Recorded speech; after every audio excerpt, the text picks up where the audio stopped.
Substation 9. We spend a great amount of time on this channel looking at the SCP Foundation and how they tackle the anomalous, usually by capturing it, studying it, and keeping it contained for years on end. Sometimes we see normal people interact with anomalies, but generally these are short, tragic bursts of horror before the Foundation can come in to handle things. Parawatch, on the other hand, is an online group of conspiracy theorists and paranormal enthusiasts that seek out anomalies, hoping to peel back any inch of the veil they can. Parowatch in the SCP universe is very much inspired by the countless creepypasta posts that have showed up over the years, which brings us to Substation 9, a Parowatch article in the vein of a creepypasta, with an individual sharing some info on a very creepy location.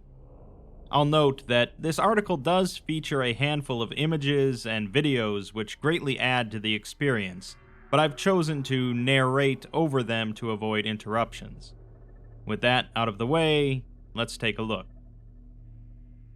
The posts come from a user on the Parowatch forums known as Cthulhu, with the first post being on February 2nd, 2016 at 3:09 p.m. It reads, I work for an electric company that provides power to over a dozen warehouses and manufacturing complexes. Think of me as an over-glorified security guard. I ride around checking substations to make sure an OCB hasn't tripped, or an eagle hasn't nested on top of a transformer. I work the graveyard shift, which means most of my nights are spent sitting in a trailer and fighting for enough cell reception to stave off the crippling boredom. The only time this job involves any actual work is when it rains. First, some background. Whatever image you've got in your head of this place, you're probably wrong. It's a couple thousand acres of woodlands, rivers, and country roads, with the occasional warehouse in a field. Calling this place remote doesn't do it justice. Even folks in the boonies don't know we're here. There's nobody around except the deer. You'll see 50, maybe 60 a night. The substations are just shacks out in the woods. The hardest part of the job isn't checking them, it's finding them. I don't want to give too many details. I like my job and would like to keep it, but there used to be a mining town near here. When they built a dam downstream, the whole place turned into a lake. Townsfolk were forced to relocate. The mine and factories were flooded. When the lake receded, they demolished everything and built new factories. Now here's where things get interesting. When they demolished all those buildings, they didn't demolish the basements. And most of these substations had underground tie-ins into them. Beneath each of these little overgrown shacks is a sprawling network of tunnels connecting to hundreds of basements for buildings that no longer even exist. This underground complex basically goes on forever. When it rains, the basements flood. When it rains hard, the water rises out of the basements and floods the substations, which are filled with extremely sensitive high-voltage equipment. Starting to see the problem? This is where I come in. My job is to drive out to each of these substations, go down into the basement, and make sure the sump pumps kicked on. They usually do when the water hits a certain height, but the floats can get hung up, or the pumps need to be replaced. I know what you're thinking. Why not plug the basements up? Well, besides the cost, and having to shut down each substation while we work, there's also the fact that this job partly exists because someone has to check on those sump pumps, so none of us are exactly chomping at the bit to point this out to upper management. When you first get hired, old-timers all tell you the same thing. Don't fuck around in the basements. Don't wander, don't explore, go down, do your job, come up. Watch where you step. And always bring 2 flashlights. Some of these tunnels are nearly a century old, made when being up to code just meant it didn't collapse 5 minutes after you built it. On top of that, any blueprints describing these places were lost in the flood. No one knows what's down here, or what connects to what. The guy that trained me once walked from one substation to another without ever catching a glimpse of sky. That's over 3 miles of tunnels. 3 miles. In case you're wondering, yeah, everyone says don't fuck around in the basements, but everyone still fucks around in the basements. You just have to watch your step, stay alert, and always bring 2 flashlights. And trust me, you would not believe some of the shit we find down there. This tunnel right here, this is below, let's call it Substation 9. Cthulhu provides an image here of an ominous-looking tunnel lined with metal bars that extends far into the darkness. The farthest any of us have gotten down this tunnel is about 500 yards. That's 5 football fields, or under a third of a mile. What's past that, you ask? Nobody has a clue. The tunnel slants down, leaving the rest of it completely submerged. We've tried pumping it out, but the water won't go lower than what you see here, which means there's who knows how much more tunnel and basement past this point. I've got more to share, including pictures. I'll write more about this tomorrow. True to their word, Cthulhu made another post the following day, which reads, "Okay, first things first. A bunch of people have PM'd me saying that the picture isn't legit. There's no way there's miles of tunnels down here, etc. Let's put this to bed, shall we?" Here, Cthulhu provides a video of them traveling down a barely illuminated staircase underground, showing the same tunnel from the earlier image as water drips in from above. Now that we've gotten that out of the way, I'll answer a couple of questions people have been asking. We use cheap disposable sump pumps because our company doesn't want to spend the money to install anything else. That being said, a few of the substations do have some old centrifugal pumps either right there or in an adjacent basement. We run hoses and use them as backups for areas that get flooded really bad. The problem is that some of these pumps are over 50 years old. It's hard to find compatible parts, and not many of us, besides me and a few others, know how to fix them. None of us are actual electricians. We're dispatchers for electricians. Rather than paying trained pros to watch the place, they pay us a fraction of the rate. When we find a blown fuse or downed transformer, we call the electricians and they handle it. We're also responsible for checking the OCBs and keeping the substations dry. The electricians don't go into the basements. We handle a lot of substations, over 50. The 2 biggest have 220 kilovolt transformers. They drop down to 66 kilovolts. We've also got a couple of booster stations, a potable water plant, and some other stuff. I don't want to get too specific about the mining town or when it flooded, because I'd rather not have people figuring out where this is or who I am. Again, I like my job, but I will say that after the flood, the mine was collapsed and never reopened. The scariest thing I've ever seen down here is a family of raccoons. If that doesn't sound very scary, then I presume you've never had your flashlight catch a pair of eyes flashing out from the shadows while you're stumbling around in an underground tunnel several miles away from the closest human soul. Some people have been asking about the always bring 2 flashlights thing. Let me show you something. Here they provide another video showing part of the tunnels, with the video plunging into pitch darkness when they turn off their flashlight. See how dark it gets when I turn off my flashlight? Now imagine that's your only flashlight, and you just lost it. Imagine having to navigate these tunnels in absolute darkness. To make matters worse, see this? This is a hole full of water. These basements are full of stuff like this. Drain trenches, collapsed floors, elevator shafts, even straight up pits. Some are just several feet deep.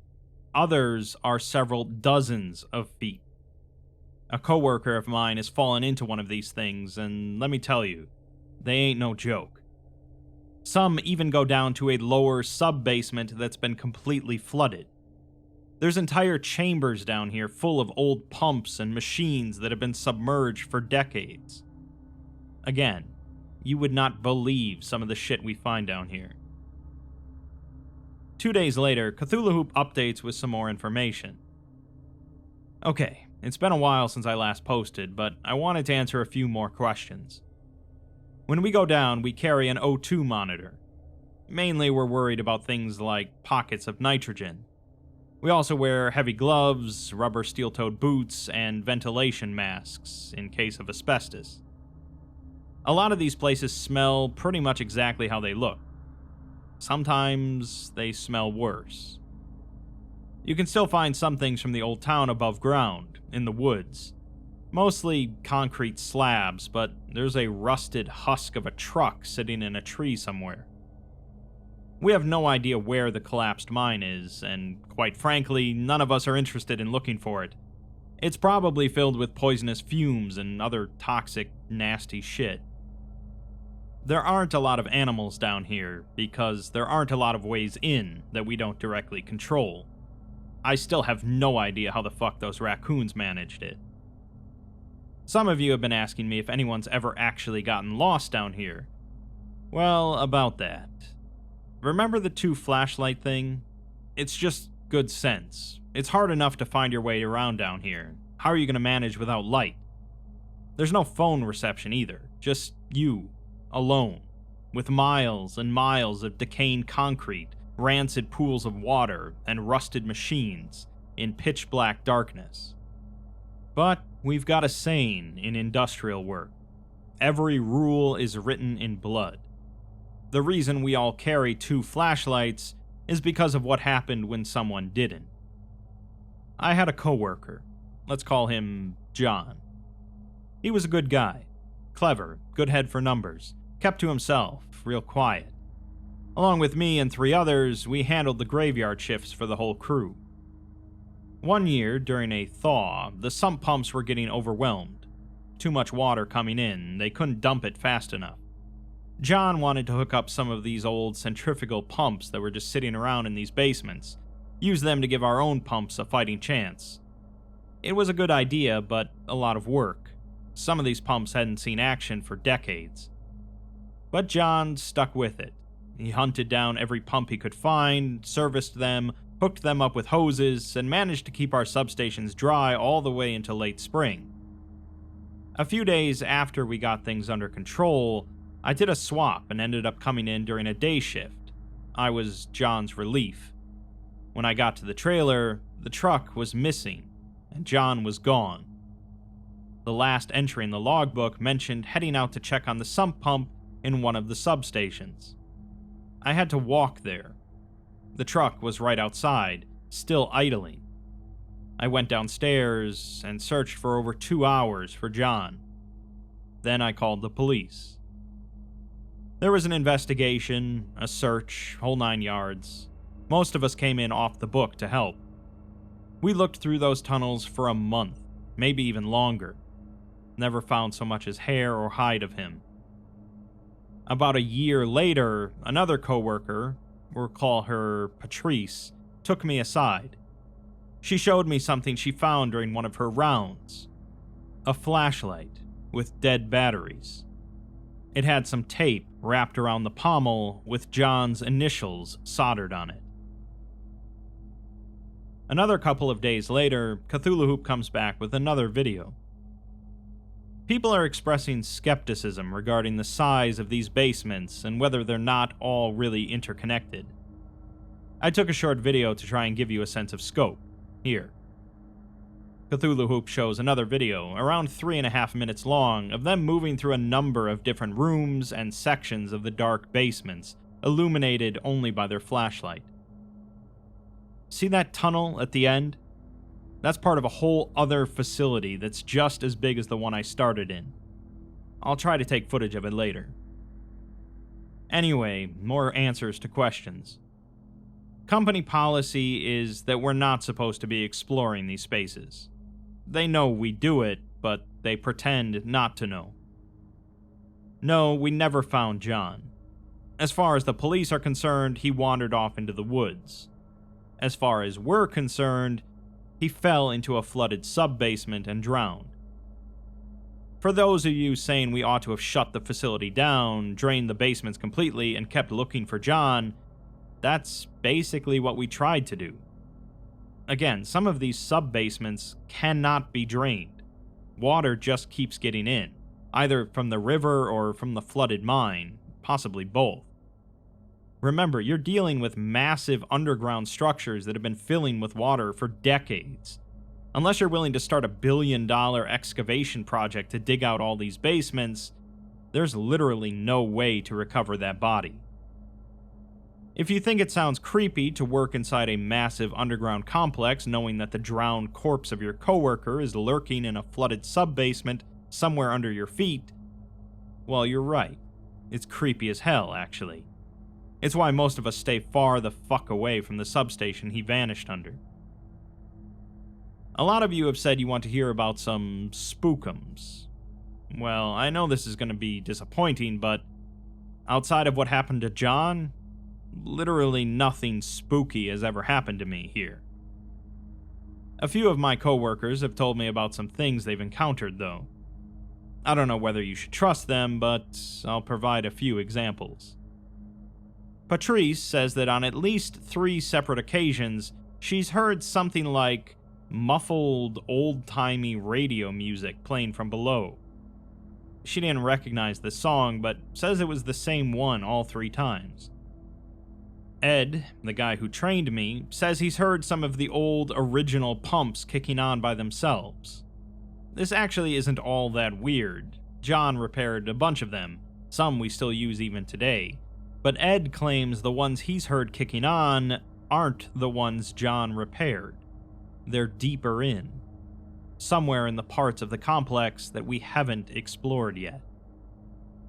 There's another thing I should clarify, and I guess counts as a spookum. We haven't explored the entire complex. Not yet. There's still dozens of passages, doorways, and stairwells we haven't gone down. Phil, one of the old-timers, claims he once saw some pale, naked guy squatting in one of the tunnels, but we're all pretty sure he's either bullshitting us or it was really just a raccoon. He also says that he saw a section of Substation 9 that ties into the collapsed mine. 2 new hires claim to hear knocking and yelling on the other side of a sealed door. Several doors down here are welded shut. In both cases, the guys left for a different job. I mentioned we have a potable water plant, but I should have clarified. We had a potable water plant. It's abandoned now. No one's ever been able to get clean drinking water working in this place. All the faucets and drains would get gummed up with this congealed gray paste that smells like rotting fish. We use a portable toilet and bring in bottled water by the truckload. That's basically it. Like I said, I haven't encountered any of this stuff myself, so I'm pretty skeptical. Cthulhu Hoop doesn't post again for 5 weeks, at which point they write, "Okay, so it's been a while since I posted, but there's been some news. Ed found John's phone. He nearly broke the damn thing when he was sloshing through the water trying to fix a sump pump. Felt something hard and flat under his foot. John kept his phone in one of those industrial-strength cases, so it was actually in good condition. It can still manage to hold a charge. We went through his shit and, well, like most of us, he took photos of what's below. We recognized most of them, but not the most recent ones." Cthulhu Hoop provides a handful of photos here, showing one section of a basement that's been completely flooded, and one picture of a narrow tunnel, with what appears to be a set of eyes at the far end looking at the camera. Here's the messed up part. Ed found this phone in Substation 9. But according to the logbook, John didn't even go near Substation 9 the day he disappeared. We're all kinda spooked right now. Patrice and some others are talking about quitting. Either way, we've all talked it over and decided the best option is to turn the phone over to the police and let them sort it out. I almost forgot. That last picture? Phil keeps saying he's seen that tunnel before. He says that it's the collapsed mine. Cthulhu Hoop gives another update 6 days later. Police are involved. Somebody must have lit a fire under the company's ass, because now they're moving heaven and earth to get Substation 9 drained. Brought in some gigantic pumps to do it with. We've all been working overtime. The pay's good, but nobody's really that happy. None of us want to be here. This is a waste of time, honestly. John's phone just drifted. We're not going to find him down here. On the bright side, at least we'll get to see what the hell is at the end of that hall. Cthulhu Hoop follows up with 3 more posts the following week. Patrice and 2 others quit today. Company's offering me time and a half to cover shifts while they look for new workers. Nobody goes into the basements anymore. Not unless we have to. The flooded hall in Substation 9 ends in a set of stairs that go down deeper. They think they found John's body. It wasn't John's.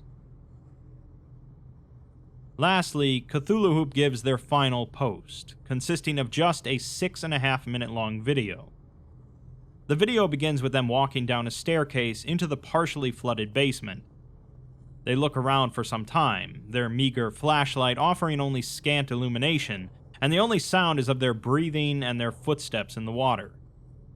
Disturbingly, however, during their exploration, some old-fashioned music plays very briefly and faintly in the distance. Eventually, they reach an area that's more completely flooded, along with a section where the ceiling partially caved in.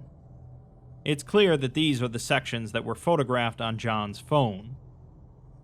Climbing up from here leads them to the hall shown in John's last picture, and just as they begin to walk forward through it, their light goes out, and the video abruptly ends. Alright, so it hits on some pretty common creepypasta tropes, and the videos do add a nice touch to the whole experience, being very reminiscent of the Horror in the High Desert film series. Presumably, Cthulhu Hoop is alive and well at the end, as they had to post the video, so the abrupt ending is really just there to creep you out a bit more. It would seem that the anomaly present here are the old miners from the abandoned mine, that are still present in some form in these old basements. It's unclear if that's how John died, although really it sounds pretty likely that his flashlight died and he fell into some sub-basement to drown. I think this is a pretty entertaining creepypasta, even though it doesn't really have anything to do with the SCP universe, and could have been posted anywhere. Then again, it's articles and narratives like this that do lend more realism to the world. Not all encounters with the anomalous have to be overt and direct, as sometimes people will only brush up against the inexplicable.